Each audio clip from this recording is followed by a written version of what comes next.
حمد و صلات کے بعد معزز محتشم عالی مرتبت سامعین، خواتین و حضرات، السلام علیکم ورحمۃ اللہ وبرکاتہ۔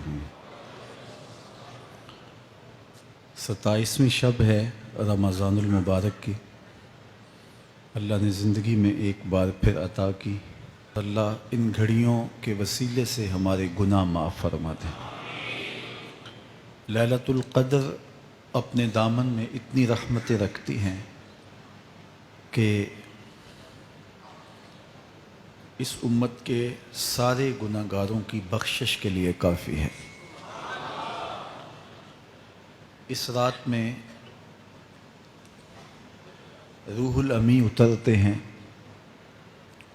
فرشتوں کے جلو میں، جھرمٹ میں، اور اہل ایمان جو قیام میں ہوتے ہیں، قعود میں ہوتے ہیں، ذکر الہی میں ہوتے ہیں، ان سے مصافحہ کرتے ہیں۔ یہ رات کون سی ہے؟ ترکی خیمے میں چٹائی ایک سمت کر کے سر انور حضور نے باہر نکالا اور فرمایا کہ لیلۃ القدر کو آخری عشرے میں تلاش کرو۔ اور ایک روایت کے لفظ یہ ہیں کہ آخری عشرے کی تاک راتوں میں تلاش کرو۔ وہ تاک رات کون سی ہے؟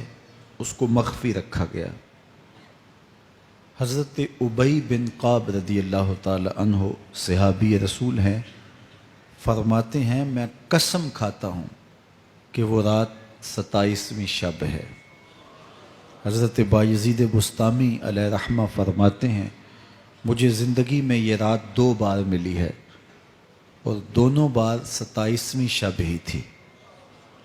تو ہم اللہ کی بارگاہ میں امید کا دامن پھیلائے ہیں کہ یہی شب ہو اور اس کے دامن سے پھوٹتی ضیائیں ہمارے اندر کے اندھیروں کو ختم کرنے کا ذریعہ بنے۔ مجھے آپ کو اپنے معاد کی، آخرت کی فکر کرنی چاہیے۔ یہ راتیں آتی ہیں اور چلی جاتی ہیں، اور ایک وقت آئے گا کہ یہ راتیں آئیں گی اور ہم نہیں ہوں گے۔ کتنے لوگ ایسے ہیں جو پچھلے سال تھے لیکن آج نہیں ہیں، ان سے گزشتہ سالوں میں تھے، آج نہیں ہیں۔ تو اللہ ہمیں ہر سال یہ رات مبارک کرتا ہے، نصیب ہوتی ہے۔ اللہ آپ کی قسمت میں ایسی بہت ساری راتیں نصیب کرے، لیکن بہرحال ایک وقت ایسا آنے والا ہے کہ یہ راتیں تو آئیں گی لیکن ہم موجود نہیں ہوں گے۔ تو یہ جو میسر راتیں ہیں، ان کے دامن سے پھوٹتی ضیائیں ہمیں اپنے اندر سمو لینی چاہیے کہ ہم دنیا پہ نہ بھی ہوں گے تو یہاں سے جو ہم نے نور لیا ہوگا وہ قبر میں بھی چراغاں کرے۔ باطن کی روشنی، اندر کے اجالے اور روح کا چراغاں اس رات کے دامن سے لیا جا سکتا ہے۔ حضور علیہ السلام رمضان المبارک کے آخری عشرے میں کثرت کے ساتھ عبادت کرتے تھے۔ حضرت سیدہ عائشہ رضی اللہ تعالی عنہا فرماتی ہیں کہ حضور کمر بستہ ہو جاتے اور اپنا تہ بند کس کے باندھ لیتے، خود بھی جاگتے اور اہل خانہ کو بھی بیدار رکھتے۔ زندگی میں یہ ساعتیں جو ہمیں مقسوم ہوئی ہیں، یہ سعادت بری ساعتیں ہیں۔ پچھلی امتوں کے حصے میں اس طرح کے لمحات کب آئے ہیں؟ یہ ایک رات 1000 مہینے کی عبادتوں سے افضل، بہتر اور بھاری ہے۔ میرے حضور نے ارشاد فرمایا ایک بندہ صبح سے لے کے ظہر تک مزدوری کرتا ہے، اس کو ایک کی رات دیا جاتا ہے۔ ایک بندہ ظہر سے عصر تک مزدوری کرتا ہے، اس کا وقت تھوڑا ہے، اس کو بھی ایک کی رات دیا جاتا ہے۔ اور ایک شخص عصر سے لے کر مغرب تک مزدوری کرتا ہے، اس کا وقت دونوں سے کم ہے، لیکن اس کو مزدوری 2 قیراط دی جاتی ہے۔ فرمایا پہلی مثال یہود کی ہے، دوسری مثال نصارہ کی ہے، اور تیسری مثال میری امت کی ہے کہ تھوڑے کام پر بھی اجر زیادہ رکھا گیا ہے۔ تو اس امت کو جب اتنا نوازا گیا ہے کہ ایک ایک رات اتنی برکتوں کی حامل عطا ہوئی ہے، تو پھر ہمیں بہت زیادہ کوشش کر کے برکتیں سمیٹ لینی چاہیے۔ ان گھڑیوں کے دامن سے نکلتے اجالے اپنے اندر سمو لینے چاہیے۔ یہ سعادتیں اپنی روح میں جذب کر لینی چاہیے، تاکہ جب ہم اس دنیا سے جائیں تو ہمارے پاس ایک بہت بڑا روشنیوں کا ذخیرہ ہو، جو ہماری قبر میں بھی چراغاں کرے، حشر میں بھی روشنی دے، اور ہمیں کہیں بھی اندھیروں کا سامنا نہ کرنا پڑے، چونکہ روشنیاں تو ہم نے یہاں سے لے کے جانی ہیں۔ تو یہاں سے کتنی روشنیاں لے کے جاتے ہیں، یہ ہماری ہمت ہے، یہ ہماری کوشش ہے۔ اللہ نے تو لوٹ سے لگائی ہے، اس کی رحمتیں مسلسل ہمارے اوپر برس رہی ہیں، اور یہ صدقہ ہے آمنہ کے لال کا، ورنہ ہم اس قابل کہاں تھے۔ تو میں اللہ کی بارگاہ میں آپ سب کے لیے دعا گو ہوں، آپ میرے لیے دعا گو ہیں کہ اس شب نور کی برکتیں ہمیں نصیب ہوں۔ حضور نے ارشاد فرمایا من قام لیلۃ القدر ایمانا و احتسابا غفر له ما تقدم من ذنبہ، جس نے لیلۃ القدر میں قیام کیا ایمان اور محاسبہ نفس کے ساتھ، اللہ اس کے پچھلے سارے گناہ معاف فرما دیتا ہے۔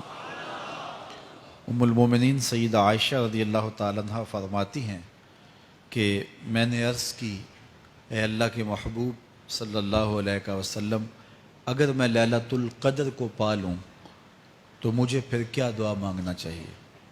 تو حضور نے ارشاد فرمایا اگر تم لیلۃ القدر پا لو تو یہ دعا مانگو اللہم انک عفو تحب العفو فاعف عنی، اے اللہ تو معاف کرنے والا ہے، معاف کرنے کو پسند کرتا ہے، میرے معاملات سے درگزر فرما۔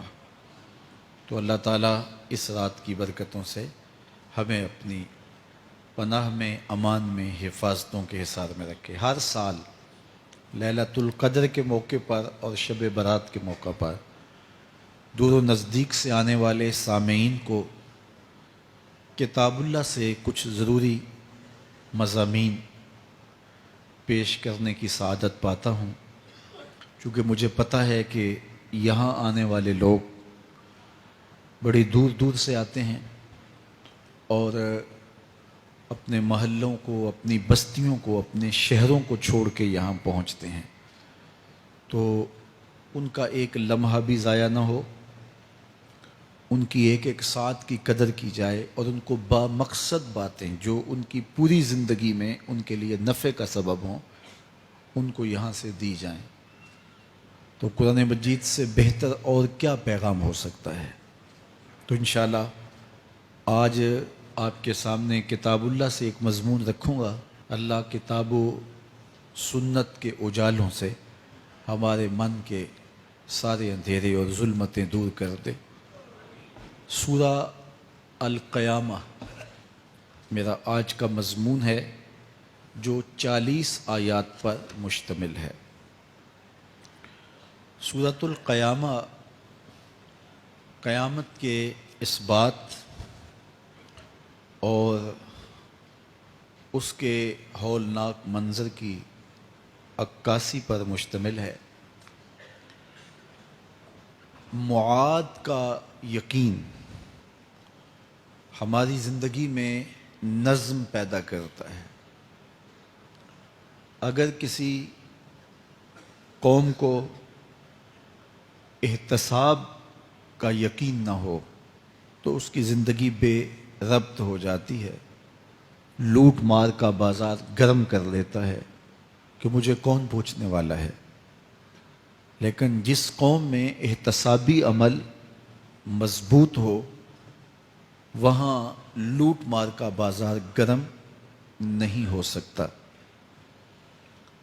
تو دنیا کے اوپر نظم قائم رکھنے کے لیے احتسابی عمل بہت ضروری ہے۔ دنیا بھر کے دانشور یہ بات کہتے آئے ہیں۔ اگر جرائم ختم کرنے ہیں تو انصاف فراہم کرنا پڑے گا۔ اگر عدالتیں قابل فروخت مال بن جائے، تھانے بکنے لگ جائیں، تو پھر معاشرے جرائم سے پاک نہیں رہ سکتے۔ تو عدالتی نظام اگر بے لاگ ہوگا اور انصاف لوگوں کی دہلیز تک پہنچے گا تو معاشرے ستھرے اور پاکیزہ ہوں گے اور ایک خوبصورت معاشرتی نظم قائم ہوگا۔ تو احتسابی عمل اور عدالتی نظم اچھا رکھنے کے نتائج ہم اپنی آنکھوں سے دیکھتے ہیں۔ تو کیا آخرت کا احتساب ہونا ضروری نہیں، جہاں افراد کا اور قوموں کا فرد عمل پیش ہو اور پھر جزا و سزا ان کو دی جائے؟ تو اسلام نے جو معاد اور آخرت کا تصور دیا ہے، یہ فرد اور قوم کی زندگی میں ایک نظم پیدا کرتا ہے۔ لیکن ہر دور میں جو مجرم ہوتے ہیں، جن کا کام ہی لوٹ مار ہوتا ہے، وہ کبھی نہیں چاہتے کہ احتسابی عمل مضبوط ہو۔ وہ چاہیں گے کہ عدالتیں قابل فروخت جنس بن جائیں، تھانوں کی بولیاں دی جا سکیں اور انصاف کبھی بھی قائم نہ ہو۔ تو بے لاگ احتساب کا وہ کبھی بھی رواج نہیں پڑنے دیں گے۔ جو لوگ آخرت کے تصور کو جھٹلاتے ہیں، ان ساری قوموں کو دیکھ لیں جنہوں نے آخرت کو جھٹلایا۔ وہ قومیں ہیں جو برائی میں لت پت تھیں اور گناہوں بھری زندگی بسر کر رہی تھی۔ اب ایسی قومیں کبھی پسند نہیں کرتی کہ کوئی آخرت بھی ہو جس کا خوف انہیں گناہوں کی اور بدیوں کی زندگی سے نکالے، کیونکہ وہ اس زندگی سے نکلنا ہی نہیں چاہتے۔ تو آخرت کا وہ ڈٹ کے انکار کرتے۔ قریش مکہ نے بھی آخرت کا ڈٹ کے انکار کیا اور کہا کہ ہم آخرت کو نہیں مانتے، چونکہ اگر وہ آخرت کو مان لیتے ہیں تو پھر زندگی کی تمام تر مکاریاں، دجل و فریب، تلبیسات، لوٹ مار، ظلم و جبر جو کمزوروں پر وہ روا رکھے ہوئے تھے، اس کا جواز باقی نہیں رہتا تھا۔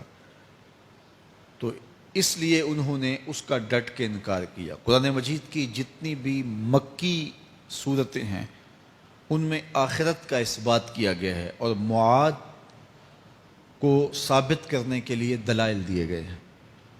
یہ سورہ القیامہ یہ بھی سورت نزول کے اعتبار سے مکی ہے۔ سورت کا آغاز قسم سے کیا جا رہا ہے، لا اقسم بیوم القیامہ، روز قیامت کی قسم یاد کرتا ہوں۔ اللہ تعالیٰ نے قیامت کے دن کی قسم کی۔ ولا اقسم بالنفس اللوامہ، اور قسم ہے ملامت کرنے والے نفس کی، اس جان کی قسم جو اپنے اوپر ملامت کرے۔ انسان کے اندر جو نفس ہے وہ اس کو برائی کا حکم دیتا ہے۔ حکم دینے والے کو آمر کہتے ہیں اور اسی سے مبالغہ کا صیغہ امارہ ہے، بہت زیادہ حکم دینے والا۔ تو جو نفس انسان کو برائی کا حکم دیتا ہے اس کو نفس امارہ کہتے ہیں۔ بہت زیادہ برائی کا حکم دینے والا. لیکن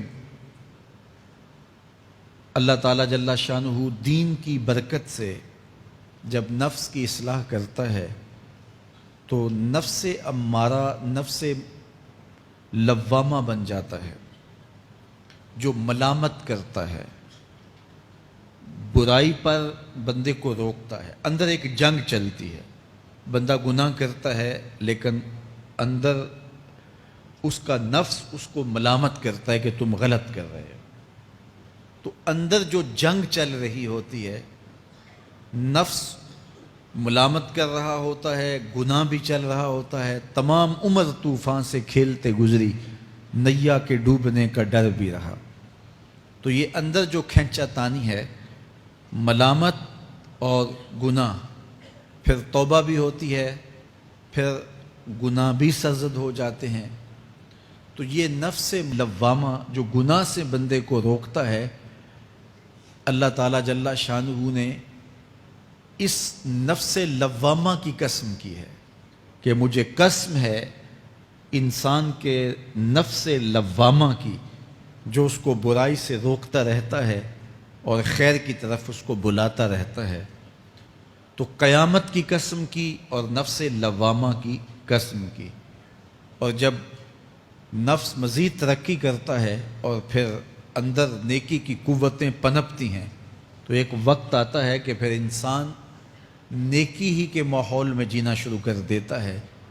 تو پھر نفس کو اطمینان ملتا ہے. اس نفس کو نفس مطمئنہ کہتے ہیں.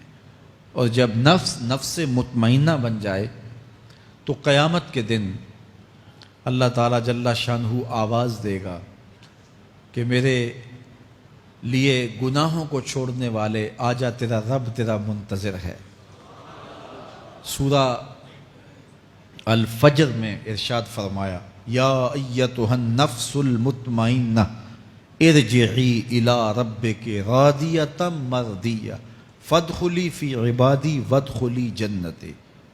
اے نفس مطمئنہ آجا، تیرا رب تیرے پہ راضی اور تو رب پہ راضی، میرے بندوں میں داخل ہو کے میری جنت میں داخل ہو جا. تو اللہ تعالی ہمارے نفس کو نفس مطمئنہ بنائے. تو نفس لوامہ بھی غنیمت ہے جو گناہ پہ ملامت کرتا ہے. تو اللہ تعالیٰ جل شانہ نے قیامت کے دن کی قسم کی تو ساتھ نفس لوامہ کی بھی قسم کی. قسم تو کوئی بھی کرے تو سننے والا متوجہ ہوتا ہے کہ یہ جو قسم کی جا رہی ہے تو یہ کسی عنوان کی اہمیت کو بیان کرنا مقصود ہے. تو پھر قسم اگر رب کرے تو پھر سمجھنے کے لیے کافی ہے کہ وہ کتنا اہم مضمون ہوگا جس پہ میرا رب ہو کے قسم کر رہا ہے. تو قیامت پر اللہ تعالیٰ قسم فرما رہا ہے تاکہ اس کا قسم فرمانا اہل عقل کے لیے کافی ہو کہ اس کے اس بات کے لیے اس سے بڑی کیا دلیل ہو سکتی ہے کہ میرا رب اس پہ قسم کر رہا ہے. اَيَحْسَبُ الْإِنسَانُ أَن لَّن نَّجْمَعَ عِظَامَهُ. اللہ تعالیٰ ارشاد فرماتا ہے کہ کیا آدمی یہ سمجھتا ہے کہ ہم ہرگز اس کی ہڈیاں جمع نہیں فرمائیں گے. یہ ایک کافر تھا، عدی بن ربیعہ، یہ مراد ہے یہاں انسان سے. ایک روایت کے مطابق ابو جہل بن ہشام مراد ہے. تو یہ ابو جہل یا عدی بن ربیعہ یہ کہتے تھے کہ کیا ہڈیوں کو دوبارہ جوڑا جائے گا، دوبارہ ان کو جمع کیا جائے گا؟ یہ نہیں ہو سکتا، قیامت نہیں آ سکتی. وہ کہتے تھے یہ جہاں ہے بس ختم ہو جائے گا کام تمام، لہٰذا جو عزت پانی ہے، جو لذت حاصل کرنی ہے، جو عیش و عشرت کرنی ہے، جو کچھ کرنا ہے اسی جہان میں کر لو. آج کل بہت سارے لوگوں کا رویہ بھی یہی ہے کہ بس ٹھیک ہے یہ دنیا ہی سب کچھ ہے، آخرت بس ایک اعتقاد کی حد تک ذہن کے کسی گوشے میں ہے، 2 لمحوں کے لیے خیال آیا تو رک گئے، پھر اپنی وہی ڈگر کی زندگی.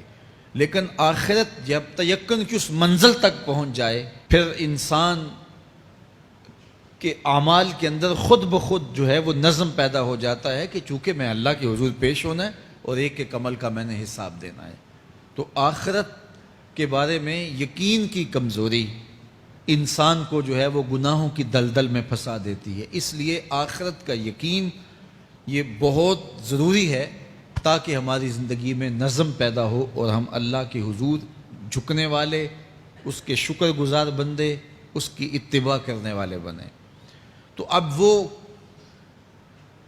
کافر کہتے تھے ابن ربیعہ یا ابو جہل کہ یہ جو ہڈیاں ہیں ان ہڈیوں کو کیسے دوبارہ زندہ کیا جائے گا۔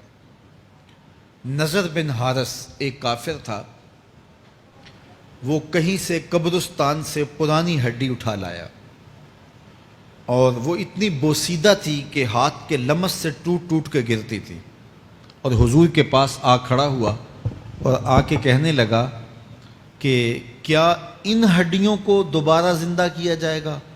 کون ہے ان کو جو دوبارہ زندہ کرے؟ اور ساتھ ہڈی توڑتا ہے اور اس کے ریزے زمین پہ گرتے ہیں۔ تو حضور علیہ السلام نے اللہ کی جانب سے اس کا جواب دیا۔ ذرا قرآن پڑھیے، سورہ یاسین کا آخری رکوع ہے، وَضَرَبَ لَنَا مَثَلًا وَنَسِیَ خَلْقَهُ قَالَ مَن يُحْيِي الْعِظَامَ وَهِيَ رَمِيمٌ۔ اب وہ باتیں کرنے لگ گیا ہے، اس کی زبان بولنے لگی ہے، اب کہاوتیں ہمارے لیے لاتا ہے، اور کیا کہتا ہے؟ مَن يُحْيِي الْعِظَامَ وَهِيَ رَمِيمٌ، ان ہڈیوں کو کون زندہ کرے گا جبکہ اتنی بوسیدہ ہو گئی ہیں۔ تو یہ نضر بن حارث حضور کے سامنے ہڈی لایا تھا اور توڑتا تھا اور کہتا تھا یہ ہڈیاں زندہ ہوں گی، ان ہڈیوں کو دوبارہ اٹھایا جائے گا جو اتنی بوسیدہ ہو گئی ہیں کہ ہاتھوں کا لمس بھی گوارا نہیں کرتی، اس کو دوبارہ زندہ کیا جائے گا، کون زندہ کرے گا؟ جواب سنو، قُلْ يُحْيِيهَا الَّذِي أَنشَأَهَا أَوَّلَ مَرَّةٍ، اے محبوب فرما دیجئے اب تو ہڈیاں موجود ہیں، جب ہڈیاں بھی نہیں تھیں تو جس رب نے انسان بنایا ہڈیوں کو جوڑ کے نہیں بنا سکتا۔ اب تو میٹیریل موجود ہے، جب میٹیریل بھی موجود نہیں تھا۔ هل أتى على الإنسان حين من الدهر لم يكن شيئا مذكورا، انسان پر وہ وقت بھی آیا ہے جب یہ قابل ذکر چیز ہی نہیں تھا، اس کا نقشہ نہیں تھا، اس کی صورت نہیں تھی، اس کا میٹیریل نہیں تھا، اس کا مادہ نہیں تھا، لیکن جس نے حضرت انسان بنایا، پانی کی بوند سے تخلیق کیا، تو اب کیا وہ ہڈیوں کو جوڑ کر انسان نہیں بنا سکتا؟ تو یہ کفار بات کرتے تھے کہ نہیں نہیں نہیں، اتنی بوسیدہ ہڈیوں کو کیسے زندہ کیا جائے گا، یہ بات سمجھ میں نہیں آتی۔ پھر ان کے ذرے بکھر گئے، بعض انسانوں کو جانور چیڑ پھاڑ کے کھا گئے، کچھ وہ کھا گئے، کچھ ہڈیاں پڑی رہ گئیں، کچھ ان کی ہڈیاں راکھ بن کے اڑ گئیں۔ تو کیسے ہو سکتا ہے کہ ان کو دوبارہ زندہ کیا جائے، ان کے اجزاء جوڑے جائیں؟ اب یہ عدی بن ربیعہ نے بھی یہی کہا۔ اللہ ارشاد فرماتا یحسب الانسان ان لن نجمع عظامہ، یہ آدمی گمان کرتا ہے، کہتا ہے کیا ہڈیوں کو دوبارہ زندہ کیا جائے گا؟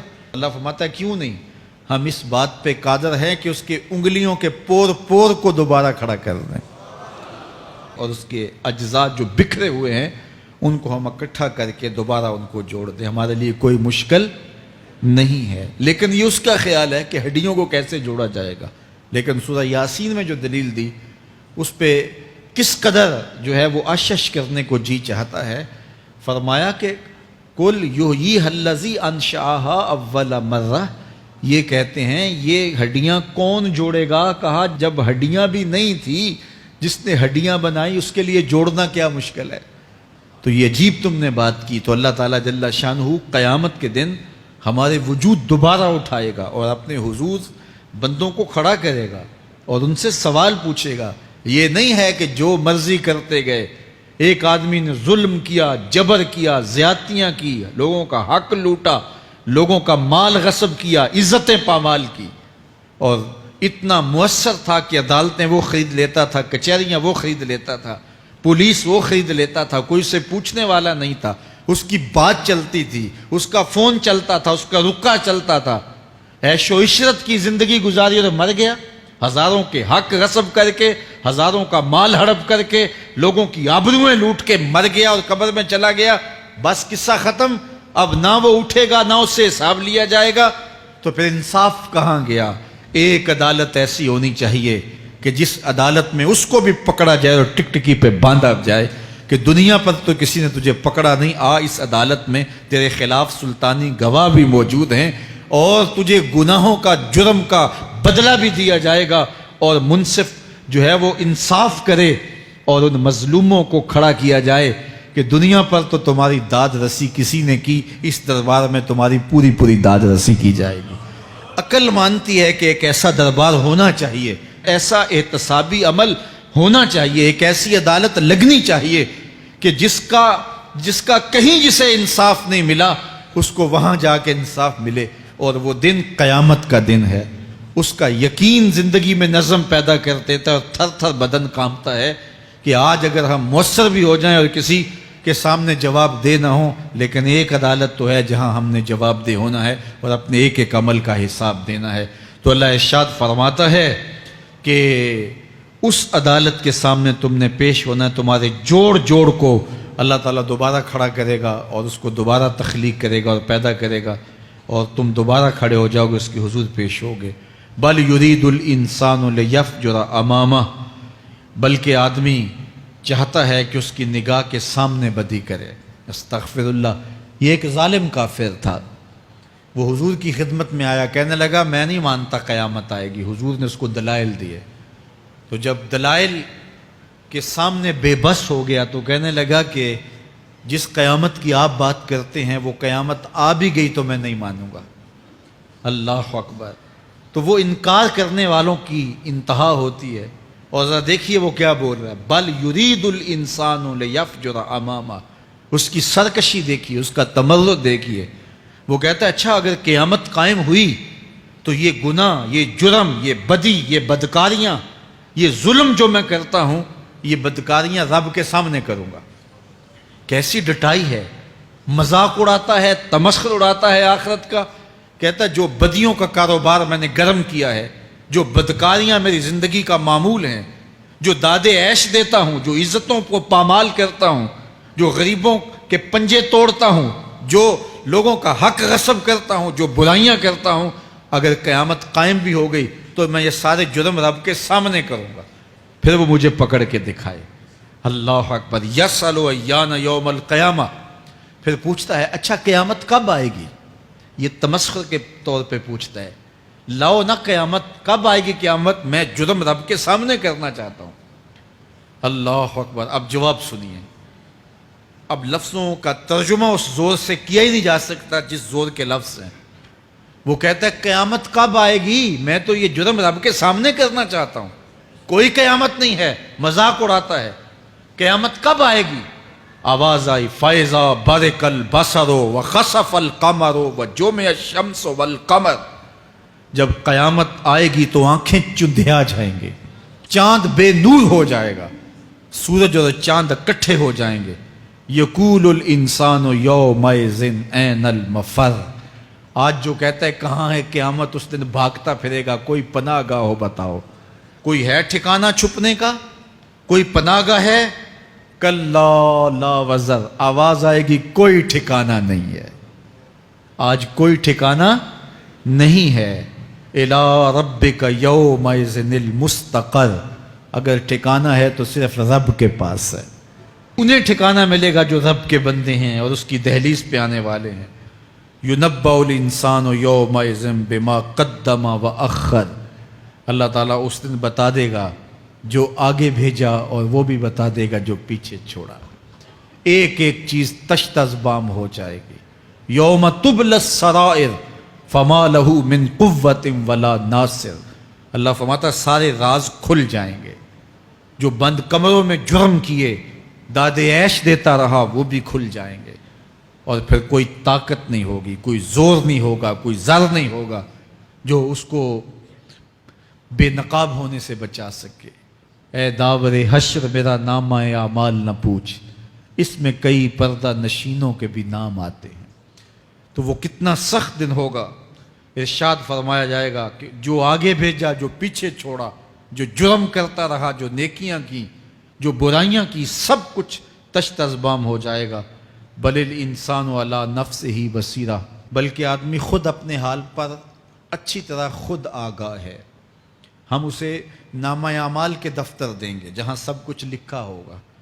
قرآن بتاتا جب نامہ اعمال سامنے آئے گا تو وہ بے ساختہ پکار اٹھے گا، ما لہذا الکتاب لا یغادر صغیرۃ ولا کبیرۃ الا احصاها. ہائے اس کتاب کو کیا ہوا، اس نے چھوٹی بڑی کوئی بات نہیں چھوڑی، سب کچھ لکھ دیا. نامہ اعمال سامنے ہوگے، زمین بولے گی، ہاتھ پاؤں بولیں گے، فرشتے بولیں گے، کرامن کاتبین بتائیں گے یہ کیا کیا جرم کرتا رہا، کیا کیا گناہ کرتا رہا. تو اس دن ہر شے سامنے آ جائے گی. تو یہ تو ثبوت ہوں گے ہی ہوں گے، لیکن اللہ فرماتا ہے ثبوت تو اپنی جگہ، لیکن بل الانسان علی نفسہ بصیرہ. کیا انسان کو خود نہیں پتا کہ وہ کہاں کھڑا ہے؟ اس کو اپنے جرائم کی فہرست خود یاد ہے، اس کے ضمیر پہ خود اس کا بوجھ موجود ہے. اسے یہ نامہ اعمال نہ بتاتے، فرشتے نہ بتاتے، پھر بھی اسے پتا تھا کہ میں کیا ہوں اور کہاں میں نے جرم کیا ہے. وَلَوْ أَلْقَى مَعَاذِيرَهُ. اللہ اکبر.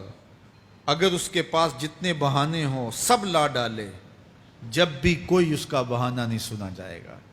قیامت کا دن ہوگا، دنیا کے اوپر تو بہانوں سے انسان بچ نکلتا ہے.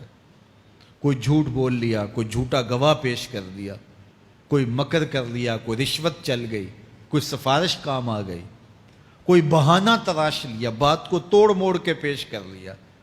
لیکن قیامت کا جب دن ہوگا تو کوئی نہ جھوٹا گواہ چلے گا، نہ رب کی پولیس رشوت لیتی ہے، نہ وہاں انصاف کے خلاف کوئی کام ہوگا، اور نہ ہی کوئی بہانہ چل سکے گا. اللہ اکبر. دوسری بات مفسرین نے یہ بھی لکھی کہ بعض اوقات یہ ہوتا ہے کہ انسان اپنے گناہ پر، اپنے جرم پر کوئی بہانہ تلاش کر کے لوگوں کو مطمئن کر لیتا ہے. جو اس نے جرم کیا، کسی سے زیادتی کی، کسی کا حق غصب کیا، تو لوگوں نے ملامت کی تو وہ کوئی بہانہ تراشتا ہے اور لوگوں کو مطمئن کر لیتا ہے. بعض اوقات لاجواب کر دیتا ہے، بعض اوقات مطمئن بھی کر لیتا ہے.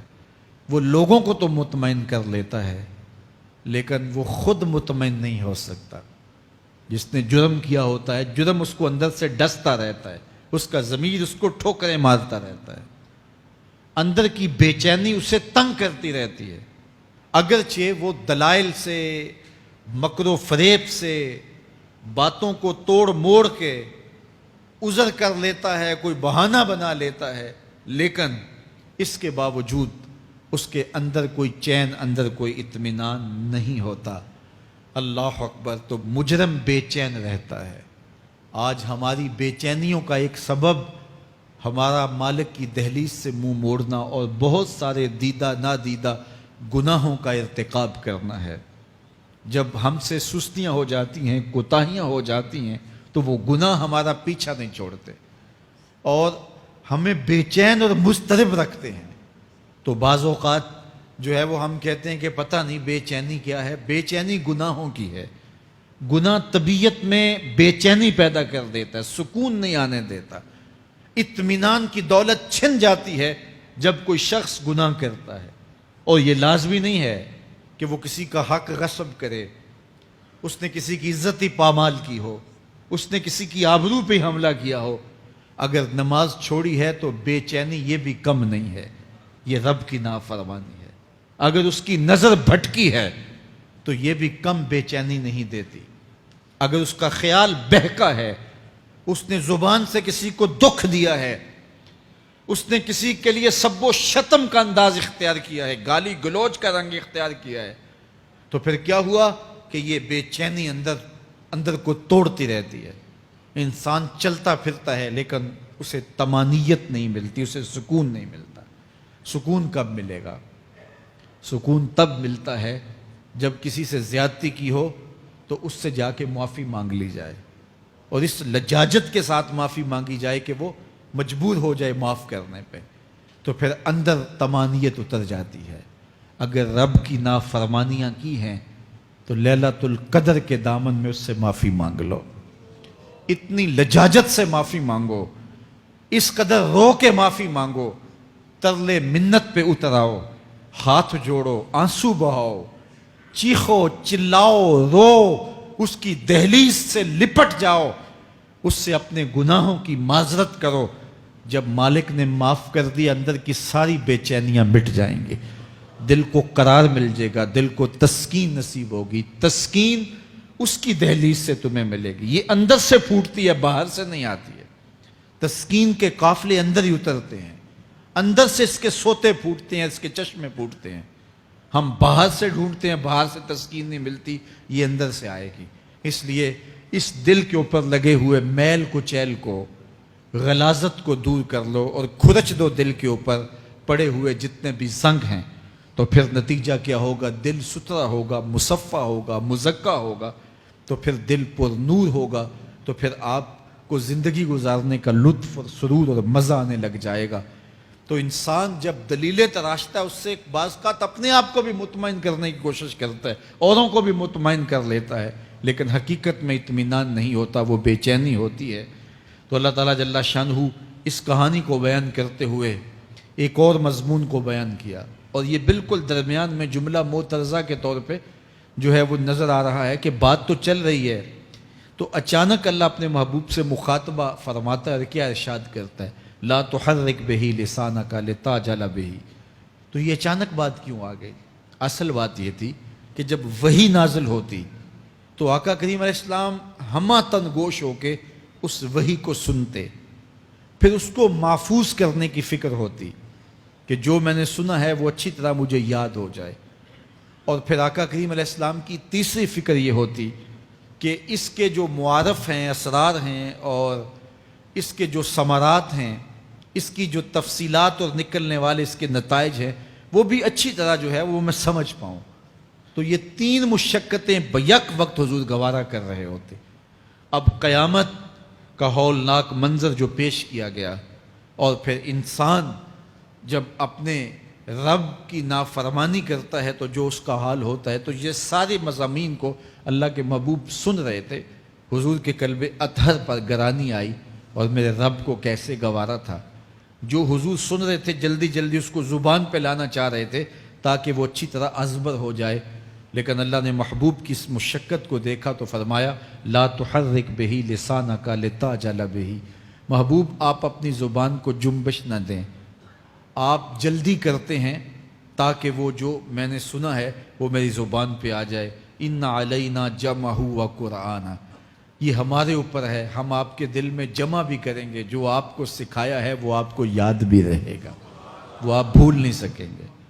فَإِذَا قَرَأْنَاهُ فَاتَّبِعْ قُرْآنَهُ, اور جب ہم پڑھ لیں تو پھر اس کے بعد آپ اس کو دہرائیں پڑھیں. ثُمَّ إِنَّ عَلَيْنَا بَيَانًا, پھر اس کی تفصیل بھی ہمارے ذمہ ہے, اس کا بیان بھی ہمارے ذمہ ہے. اس سے وہ لوگ جو حجیت حدیث کا انکار کرتے ہیں اور پھر وہ کہتے ہیں کہ نہیں بس قرآن مجید کی آیات ہی ہیں, اس کے علاوہ اور کچھ نہیں ہے, وہ من اللہ نہیں ہے, تو یہاں غور کرنا ہے. ثم ان علینا بیانہ فرمایا گیا, پھر ہمارے اوپر ہے اس کا بیان جو آپ کو ہم القاء کریں. اور آقا کریم نے فرمایا, سنن نسائی کی روایت ہے, انما اوتیت القرآن ومثلہ معہ, مجھے قرآن دیا گیا اور قرآن جتنے اور علوم بھی میرے سینے میں رکھے گئے. تو صرف قرآن ہی نہیں اتارا گیا حضور کے سینے میں, حضور کے سینے میں بہت کچھ نازل کیا. حضور کا سینہ گنجینہ ہے اسرار و معانی کا, اور اللہ تعالیٰ جل شانہ نے اپنے محبوب کو بہت کچھ عطا کیا. یہ بیان کرنے کے بعد فرمایا کلا بل تحبون العاجلہ وتذرون الآخرہ. اللہ اکبر. کوئی نہیں بلکہ یہ جو تم لوگ ہو اے کافرو, تم اس چیز کو پسند کرتے ہو جو بالکل نقد ہے, جو جلد ملنے والی ہے. دنیا کا سودا نقد ہے, دنیا کے نفع نقد ہیں, دنیا کی لذات نقد ہیں. شیطان کہتا ہے اب چوری کرو اب مال آئے گا, اب زنا کرو اب لذت ملے گی, اب ڈاکہ کرو اب امیر ہو جاؤ گے. تو دنیا کے سودے نقد ہیں اور آخرت کے وعدے ادھار ہیں. تو ارشاد فرمایا بل تحبون العاجلہ, تم دنیا کی جو عاجل چیزیں ہیں, جو بالکل نقد سودے ہیں, تم ان کے پیچھے پڑتے ہو. وتذرون الآخرہ, اور آخرت کو چھوڑتے ہو. دوسرے مقام پہ ارشاد فرمایا سورہ الاعلیٰ میں بل تؤثرون الحیات الدنیا والآخرۃ خیر وابقیٰ, تم دنیا کی جیتی زندگی کو ترجیح دیتے ہو، حالانکہ آخرت بہتر بھی ہے اور دائمی بھی۔ میں آپ کی توجہ چاہوں گا، آخرت بہتر بھی ہے اور دائمی بھی، لیکن تمہاری ترجیح یہ دنیا ہے جس کی آخرت کے مقابلے میں کوئی حیثیت ہی نہیں ہے۔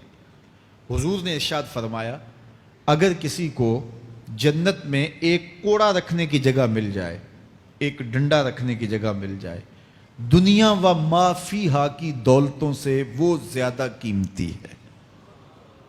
7 براعظموں پہ پھیلی ہوئی کائنات، سمندروں کی تہوں میں قیمتی موتی، پہاڑوں کے دامن میں قیمتی معدنیات، مالیاتی اداروں کے پاس سرمائے، لوگوں کے پاس دولت کے انبار، یہ سارے اکٹھے کر لیے جائیں اور ان کی قیمت لگائی جائے، اور جنت میں ایک ڈنڈا رکھنے کی جگہ، ایک عصا رکھنے کی جگہ، ایک کوڑا رکھنے کی جگہ، وہ جگہ پھر بھی زیادہ قیمتی ہے۔ پراپرٹی ویلیو ہوتی ہے نا، وہ کہتے ہیں کہ دور دراز دیہات سے 10 ایکڑ فروخت کریں تو یہاں ہمارے بائی پاس پہ اگر لیں تو 1 کنال جگہ آئے گی، 10 ایکڑ فروخت کر کے یہاں 1 کنال ملے گی۔ اور اگر آپ مزید اس کو فروخت کر کے مزید جو ہے وہ کسی مہنگے علاقے میں چلے جائیں تو ہو سکتا ہے 2 مرلے اس 10 ایکڑ کے مقابلے میں آئیں۔ تو اس طرح مختلف جگہوں کی پراپرٹی ویلیو ہوتی ہے۔ اللہ کے محبوب جنت کی پراپرٹی ویلیو بتا رہے ہیں۔ 7 براعظموں پہ پھیلی ہوئی کائنات کو ایک پلڑے میں رکھیں، پوری دنیا کے اندر جو سرمائے ہیں، جو ماضی میں سرمائے لوگوں نے خرچ کر لیے، جو حال میں موجود ہیں، جو آنے والے ادوار میں لوگوں کے پاس آئیں گے، قارون کا خزانہ اور سرمائے سارے اکٹھے کر کے ایک پلڑے میں رکھ دیں، جنت میں ایک عصا رکھنے کی جگہ پھر بھی زیادہ قیمتی ہے۔ تو پھر دنیا کی آخرت کے مقابلے میں قیمت کیا ہوئی؟ دنیا کی جنت کے مقابلے میں ویلیو کیا ہوئی؟ اور جنت میں سب سے کم جگہ کس کو ملے گی؟ جو سب سے آخر میں جائے گا۔ ظاہر ہے سب سے کم جگہ اسی کے پاس ہوگی جو سب سے آخر میں جہنم کے دھکے کھا کھا کے، رگڑے سہ سہ کے پھر آخر میں جنت میں جائے گا۔ سب سے تھوڑی جگہ اس کے پاس ہوگی۔ حدیث پاک میں آتا ہے، بخاری میں آتا ہے، حضور نے ارشاد فرمایا کہ جب جہنم سے آخری جہنمی نکالا جائے گا تو اللہ تعالیٰ اسے پوچھے گا، بتا تیری کوئی آرزو؟ تو وہ کہے گا، مالک یہ آرزو ہے، یہ آرزو ہے، مختلف آرزوؤں بتائے گا۔ اللہ فرمائے گا، لکا ما تمنیتا، جو تو نے آرزو کی جا جا تجھے میں نے عطا کر دی، اب جنت میں چلا جا۔ تو اس کی تو توقع یہ ہوگی کہ سایہ دیوار جنت میں جگہ مل جائے تو غنیمت ہے، اور اگر جنت کے اندر جاؤں تو کوئی جھونپڑا مل جائے 2 مرلے کا تو وہ بھی کافی ہے۔ لیکن اللہ اسے کتنی جگہ دے گا؟ اللہ فرمائے گا، جا جنت میں، تیرے لیے جنت میں دنیا سے 10 گنا جگہ ہے۔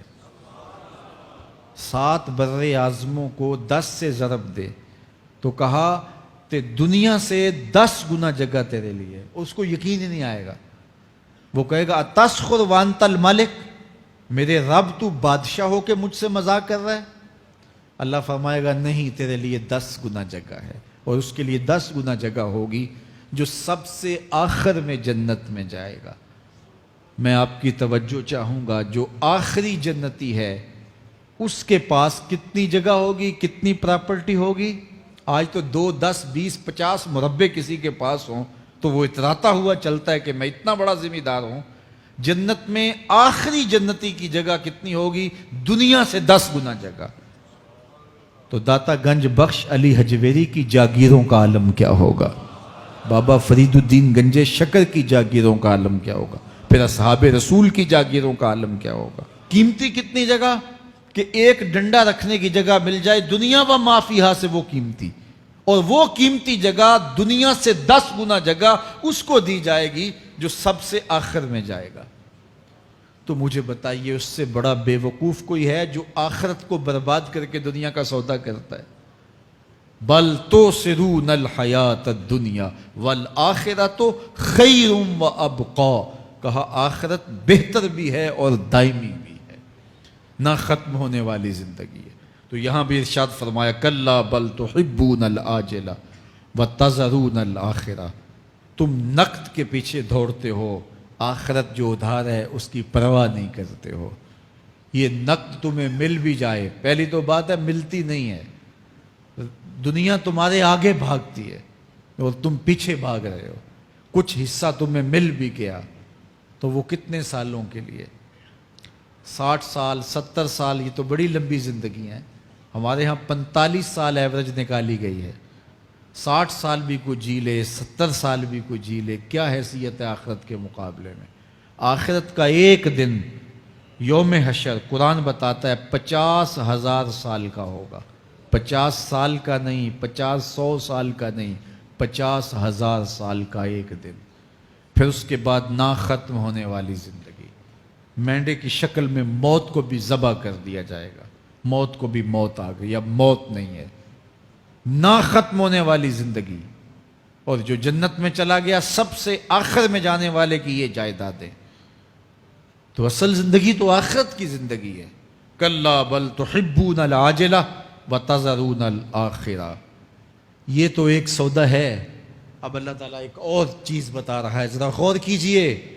دنیا کی محبت دل میں ایسی پیدا ہو گئی کہ ہمیں سال کے بعد ماہ سیام میں مسجد میں آنا نصیب ہوتا ہے، اور ہم اپنی ہی دنیا میں مگن ہیں کہ یہی دنیا سب کچھ ہے۔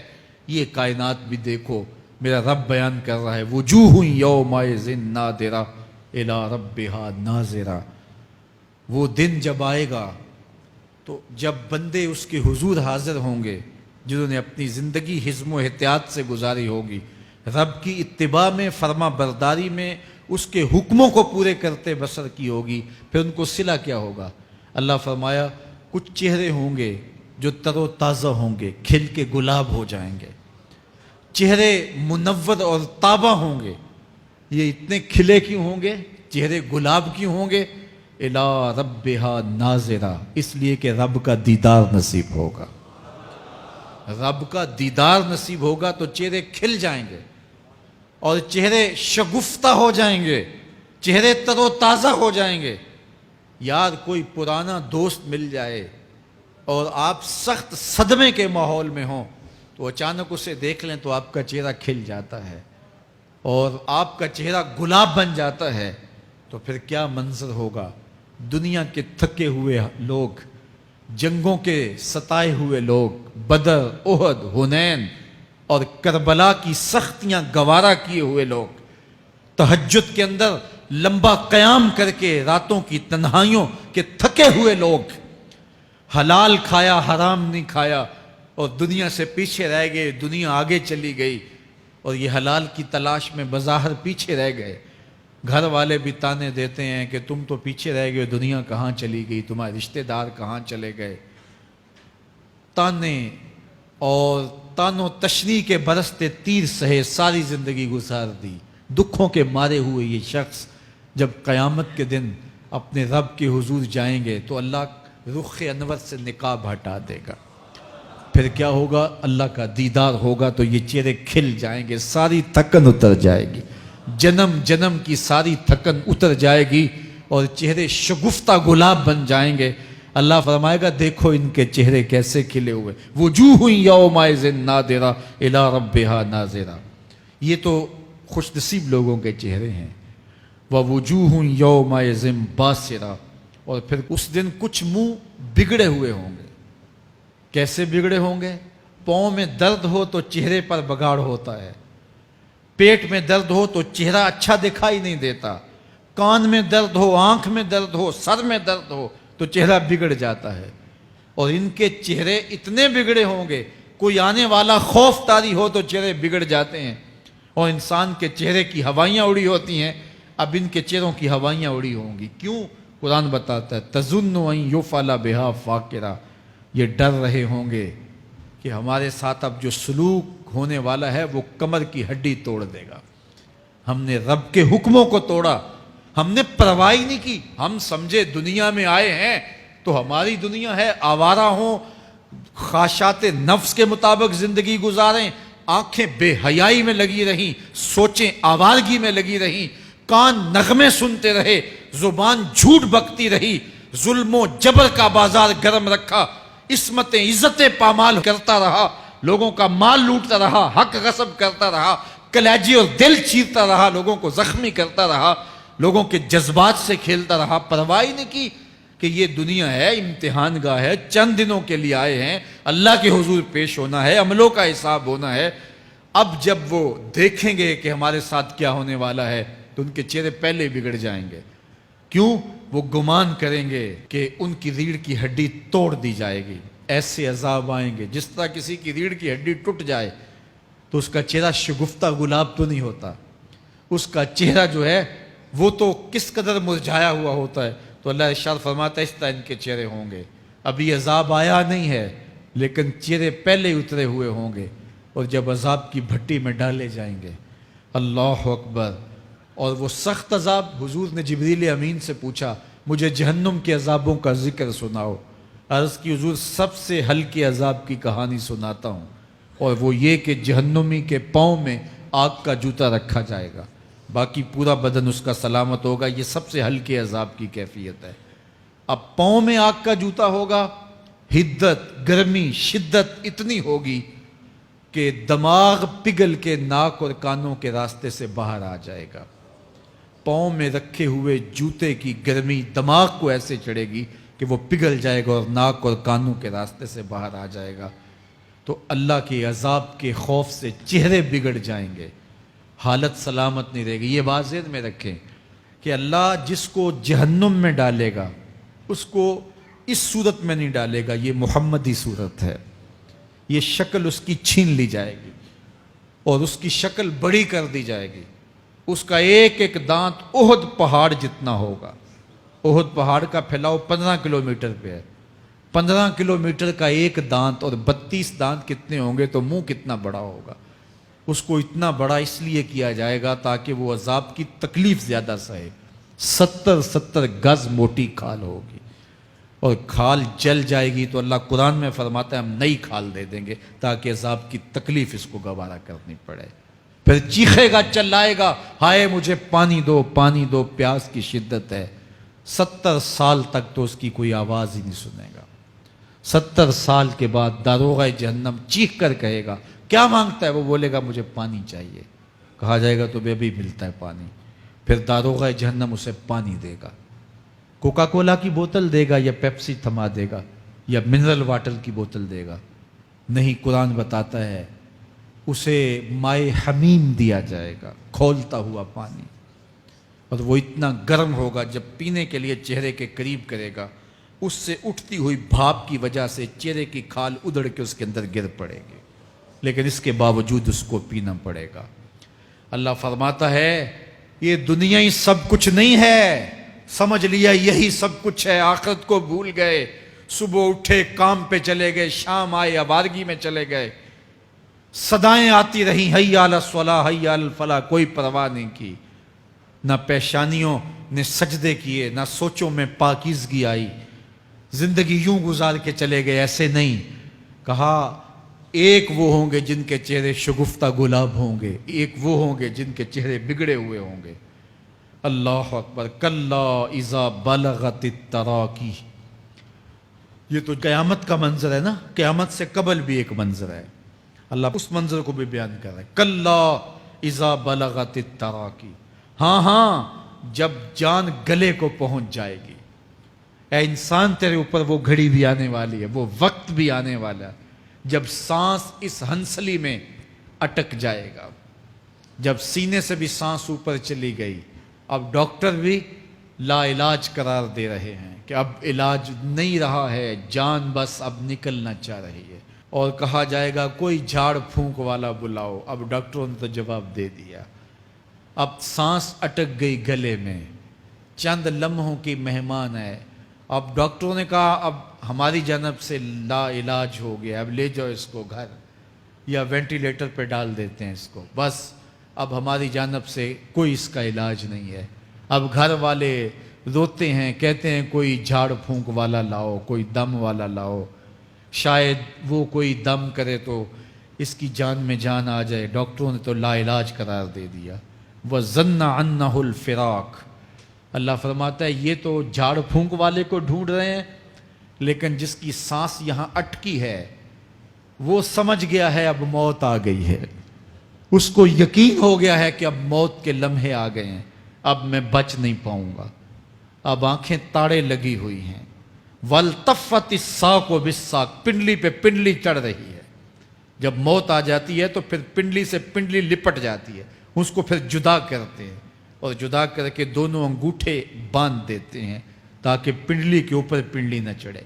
اللہ وہ منظر بیان کرتا ہے، صاحب یہ وقت آنے والا ہے جب دونوں انگوٹھے باندھ دیے جائیں گے، جب ناک میں روئی ٹھونس دی جائے گی، جب چٹے لباس میں کفن دیا جائے گا، جب غسال کے سامنے بے بس پڑے ہوں گے، وہ چاہے یہ بازو اٹھائے چاہے یہ بازو اٹھائے، گرم پانی ڈالے یا سرد پانی ڈالے، جب بس پڑے ہوئے ہوں گے جو ہے وہ غسل دینے والوں کے، اور ناک میں روئی ہوگی اور دونوں انگوٹھے آپس میں بندھے ہوں گے۔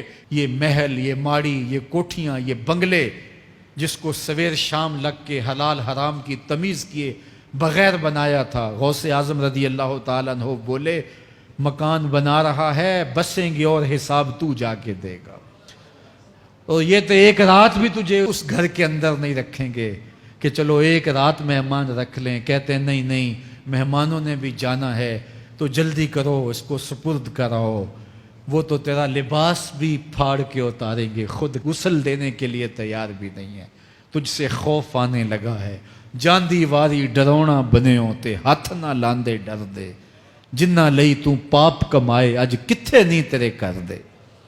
آج تو وہ تیرے ساتھ تجھے غسل دینے کے لیے آمادہ نہیں ہے۔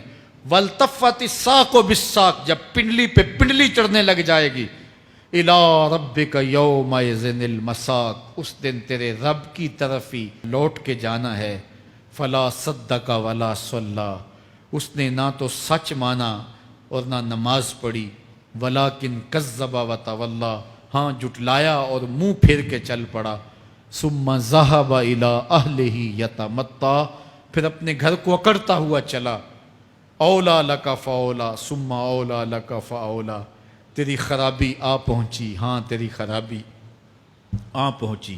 ایحسب الانسان ان یترک سدی، انسان دنیا میں یہ گمان کرتا ہے اس کو سدا چھوڑ دیا جائے گا۔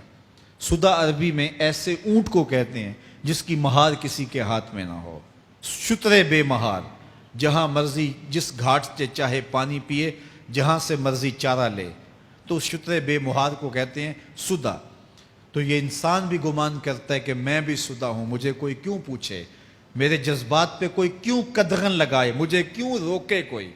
بالخصوص جوانی کے ایام کے اندر جوان کو بڑا ہوتا ہے کہ کوئی مجھے کیوں، وہ تو ماں باپ کے کہنے میں بھی نہیں آنا چاہتا، وہ کہتا ہے کیوں مجھے روکتے ہیں، میری جوانی ہے، میرے جذبات ہیں، مجھے آزادی سے جینے دو، کیوں میرے راستے میں رکاوٹ بنتے ہو، میں سدا ہوں۔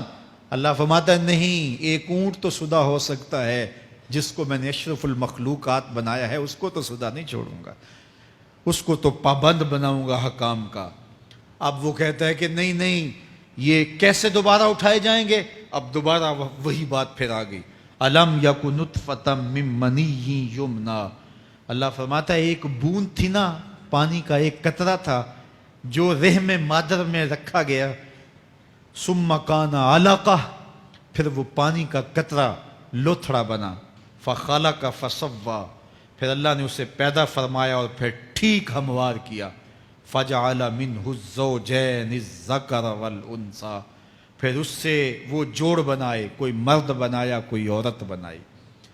کہا اب غور کر، اب تیری آنکھیں دیکھتی ہیں، بجلیاں چمکتی ہیں، تیری زبان کا طوطی بولتا ہے، لوگ اشش کرتے ہیں تیری گفتگو پہ، تیری گفتار پہ صدقے جاتے ہیں، تیرے لہجے کے جمال کو دیکھتے ہیں، تیرے سینے کا زور، تیرے پنجوں کی طاقت، تیری دماغ کی تیزیاں اور تیری سوچوں کے اجالے، تیری زوردار ٹانگیں، تیرے کڑیل بازو اور تیری چوڑی چھاتی اور تیرے گلاب کی پتیوں جیسے ہونٹ، اے انسان یہ سب کچھ کہاں تراشا گیا؟ ماں کے رحم میں، اس تاریکی میں جو 3 پردوں میں تھی، تیرا سر تیرے گھٹنوں میں تھا، اور تیرے رب نے وہاں تیرے اندر نسوانیت یا رجولیت کی صلاحیتیں پیدا کی، تیری آنکھوں میں چمک پیدا کی، تیرے کانوں میں نغمے بکھیرے، تیری زبان کے پٹھوں پہ قوت ذائقہ رکھی،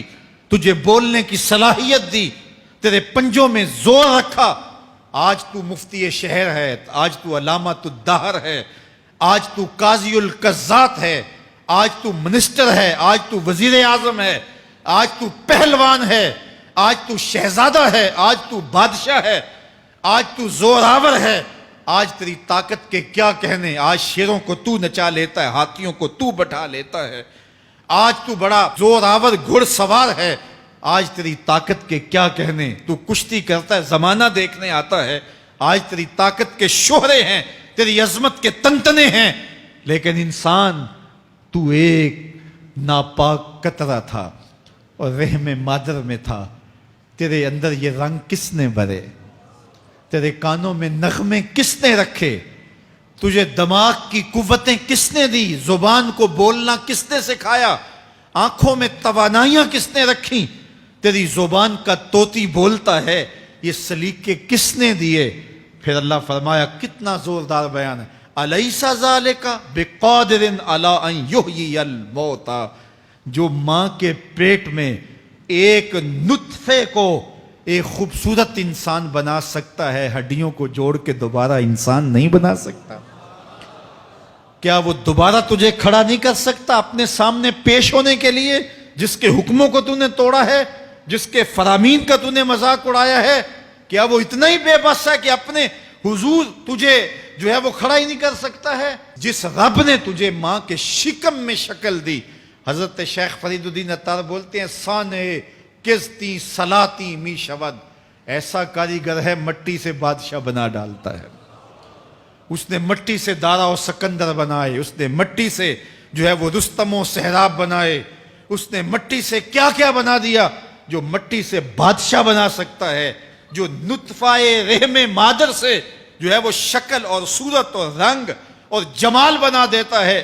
تیری صورت نکھرتی ہے، تیرے ہونٹ گلابی ہیں اور تیری نرگسی آنکھیں ہیں، تیرے ریشمی بال ہیں اور تیری خوبصورت رنگت ہے، تو چال چلتا ہے تو لگتا ہے قیامت چل رہی ہے، تیرا قد رانا جو ہے وہ صنوبر کو شرماتا ہے، تیری گفتار کے تنتنے ہیں۔